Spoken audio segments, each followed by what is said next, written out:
Shalom, para sahabat Bina Iman GKI Klasis Solo. Kembali kita berjumpa dalam renungan Bina Iman GKI Klasis Solo pagi hari ini. Syukur kepada Allah, kita masih diberi waktu, kita diberi kekuatan, kita diberi kesehatan oleh Tuhan. Mari Bapak Ibu semua yang dikasih oleh Tuhan, sebelum kita mendengarkan sabda firman Tuhan, kita satukan hati kita, tunduk kepala dalam doa. Allah yang maha besar, Allah pencipta langit dan bumi, Allah sesembahan kami yang hidup, yang kami kenal dalam nama Tuhan kami Yesus Kristus, Juru Selamat kami yang hidup. Pagi ini Tuhan, kami kembali mengucap syukur atas setiap kebaikan. Dan kami akan mengawali segala kegiatan kami sepanjang hari ini dengan mendengarkan sabda firman-Mu. Berfirmanlah ya Tuhan, kami siap mendengarkannya. Di dalam nama-Mu Tuhan kami Yesus Kristus, kami berdoa, kami berseru, dan kami memohon.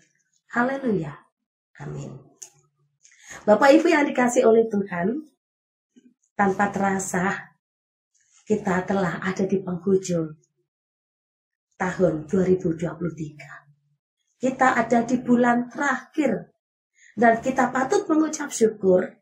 Dari awal kita membuka tahun 2023 sampai di penghujung tahun ini, kita masih dijumpai dalam keadaan baik dan sehat. Kita masih ada semua karena anugerah Tuhan. Mari kita bersama-sama mendengarkan sabda firman Tuhan yang pagi hari ini diambil dari kitab Ibrani pasal 1 ayat 1 sampai ayat yang keempat. Demikian bunyi sabda firman Tuhan. Setelah pada zaman dahulu, Allah berulang kali dan dalam berbagai cara berbicara kepada nenek moyang kita dengan perantaraan nabi-nabi. Maka pada zaman akhir ini, Ia telah berbicara kepada kita dengan perantaraan anaknya, yang telah Ia tetapkan sebagai yang berhak menerima segala yang ada. Oleh Dia, Allah telah menjadikan alam semesta. Ia adalah cahaya kemuliaan Allah dan gambar wujud Allah, dan menopang segala yang ada dengan firman-Nya yang penuh kekuasaan. Dan setelah Ia selesai mengadakan penyucian dosa, Ia duduk di sebelah kanan yang maha besar di tempat yang tinggi, jauh lebih tinggi daripada malaikat-malaikat. Sama seperti nama yang dikaruniakan kepadanya, jauh lebih indah daripada nama mereka. Amin. Demikianlah sabda firman Tuhan. Berbahagia setiap kita yang mendengarkan firman Tuhan dan yang mengerjakannya dalam hidup sehari-hari. Bapak Ibu yang dikasihi oleh Tuhan, penulis kitab Ibrani tidak memperkenalkan siapa dirinya. Biasanya dalam sebuah catatan atau dalam kitab-kitab yang lain, itu akan diawali dengan perkenalan tentang siapa penulisnya, ditujukan kepada siapa, dan lain sebagainya. Namun dalam bacaan kitab Ibrani ini, penulis tidak terang-terangan memperkenalkan siapa dirinya yang telah mencatat isi firman ini. Karena apa? Bagi penulis, siapa dirinya itu tidak penting lagi. Tetapi ia langsung kepada poinnya, justru ia langsung memperkenalkan siapa Allah yang sesungguhnya. Bahkan, ia berkata bahwa setelah pada zaman dahulu, Allah berulang kali dan dalam berbagai cara berbicara kepada nenek moyang melalui perantaraan para nabi. Artinya, di sepanjang sejarah, di sepanjang zaman, betapa Allah yang maha kuasa itu, Allah pencipta langit dan bumi itu, rindu ingin memperkenalkan siapa Allah yang sesungguhnya. Allah senantiasa rindu menyapa umat manusia dengan berbagai macam cara. Melalui para nabi-nabi, ya. Namun, tidak ada satupun nabi yang bisa menangkap semua pesan Allah secara sempurna. Dengan menggunakan berbagai macam kreativitas alat peraga, supaya Allah itu bisa dipahami oleh manusia secara utuh dan benar. Hingga pada puncaknya, Yesus Kristus turun ke dalam dunia. Ia memperkenalkan tentang siapa Allah yang sesungguhnya, bukan lewat media yang lainnya. Tetapi justru ia memperkenalkan pribadi Allah melalui pernyataan dirinya sendiri. Yang mewakili bahwa Allah yang Maha Kuasa, yang selama ini nampaknya jauh, nampaknya tidak dekat, tidak dikenal, tak terjangkau oleh manusia, sekarang pribadi Yesus itu sendiri yang menyatakan dirinya, yakni supaya manusia bisa mengenal siapa Allah secara utuh dan sempurna.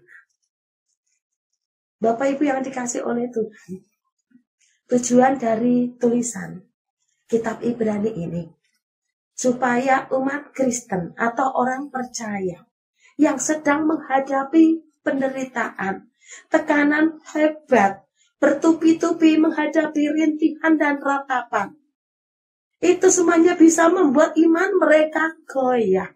Sekuat apapun iman keyakinan seseorang, tetapi kalau setiap hari didera, diombang-ambingkan dengan pergumulan yang hebat, dengan penderitaan, maka sekokoh apapun iman tersebut bisa menggoyahkannya. Orang bisa mudah berkata, ayo kita setia, miliki iman yang kuat dan besar. Ya, ketika seseorang tersebut dijumpai dalam keadaan baik-baik saja, sehat, punya uang, semua tidak ada masalah, tidak ada kendala. Orang bisa gampang berkata, ayo setia, miliki iman yang besar. Tapi bagaimana kalau sebaliknya? Hidup seseorang sedang berada pada tekanan hebat, dalam goncangan yang kuat.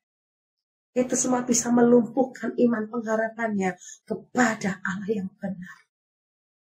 Maksud dan tujuan penulis menyampaikan pesan ini kepada umat adalah supaya umat tetap bertahan dalam keyakinannya, tetap kokoh di dalam Tuhan, meskipun sedang menghadapi derita dan aniaya.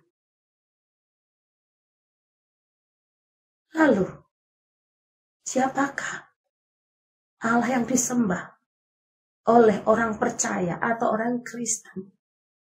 Yang pertama, penulis kitab ini menuliskan bahwa dia, yaitu Yesus Kristus Tuhan, dia adalah pribadi yang berhak menerima segala yang ada. Segala, Bapak Ibu, segala itu tanpa kecuali. Ia menerima segala yang ada, dia yang berhak. Seluruh ciptaan ini yang ada di sorga, yang ada di bumi, yang ada di bumi, di bawah bumi, semua adalah miliknya. Bahkan seluruh keagungan, seluruh kemuliaan, hanya ada satu pribadi yang berhak untuk menerima segala yang ada. Yang berhak menerima segala yang ada, ini adalah menunjuk pada pribadi Tuhan kita Yesus Kristus. Itu berarti pribadi yang menerima segala yang ada, itu adalah pribadi Tuhan sendiri. Pribadi Allah yang selama ini nampaknya jauh, nampak terasa sukar untuk dijangkau.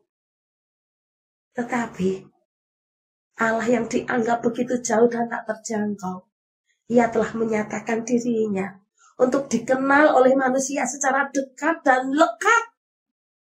Dan dia adalah pribadi yang berhak menerima segala yang ada. Lalu yang kedua, siapakah dia? Pribadi Yesus Kristus yang disembah oleh orang percaya. Yang kedua adalah, dia adalah cahaya kemuliaan Allah, gambar wujud Allah, menopang segala yang ada dengan firman-Nya. Dia adalah cahaya kemuliaan Allah. Dia adalah gambar dan wujud Allah, menopang segala yang ada dengan firman-Nya. Loh, bukankah ini semua juga ada dalam tulisan kitab Kejadian? Allah menopang segala yang ada dengan firman-Nya. Allah menciptakan dengan firman-Nya. Lah, kalau begitu siapakah Yesus Kristus? Tidak lain, dia adalah pribadi Allah itu sendiri. Semua dalam topangan tangan Tuhan Allah. Ciptaan dunia ini, yang ada di bawah matahari ini, yang ada di atas langit, yang ada di bawah langit, semua dalam topangan tangannya, dalam topangan firman-Nya. Tanpa kecuali, termasuk hidup Bapak, Ibu, dan saya.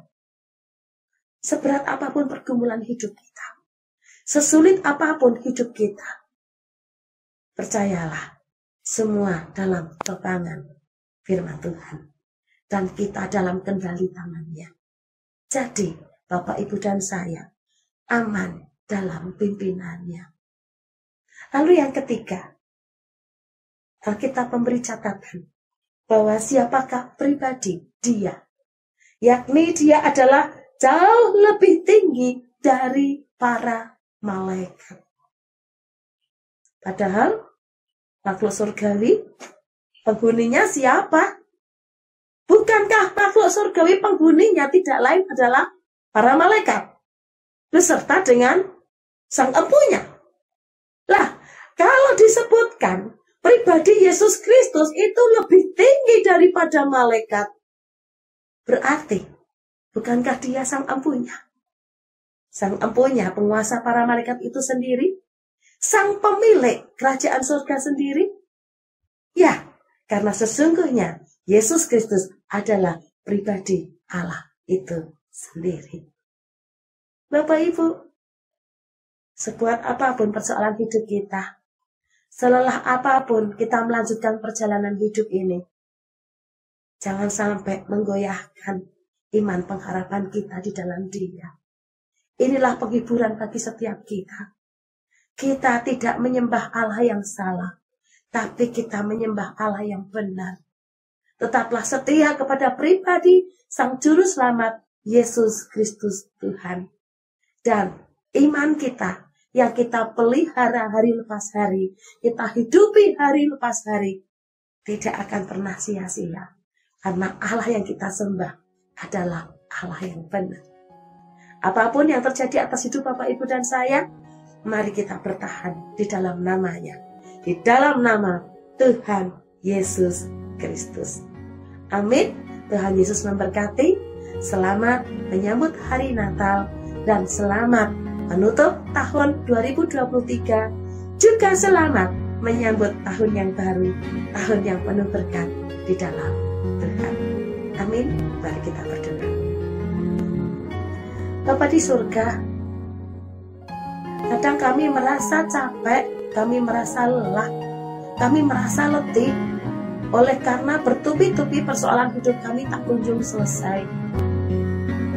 Kadang kami meragukan tentang benarkah Tuhan itu ada dalam hidup kami. Kami meragukan benarkah Allah yang kami sembah adalah Allah yang hidup. Ampunilah kami Tuhan. Kami mau belajar untuk menghidupi iman keyakinan kami dalam Tuhan. Pegang hidup kami, pegang seluruh keberadaan diri kami, supaya kami dimampukan Tuhan untuk bertahan di dalam kebenaran firman-Mu. Terima kasih Tuhan.